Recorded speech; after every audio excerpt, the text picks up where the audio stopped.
حضرت لقمان رحمۃ اللہ علیہ کی اپنے بیٹے کو نصیحت: نماز کے وقت اپنے دل کو قابو میں رکھو، دسترخوان پر اپنے ہاتھ کو قابو میں رکھو۔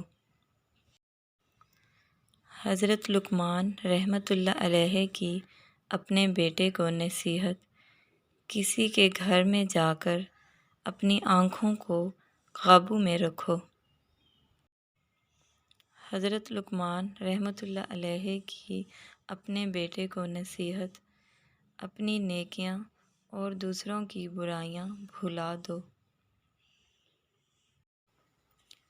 حضرت لقمان رحمۃ اللہ علیہ کی اپنے بیٹے کو نصیحت: کسی محفل میں بیٹھو تو اپنی زبان کو قابو میں رکھو، اللہ اور موت کو ہمیشہ یاد رکھو۔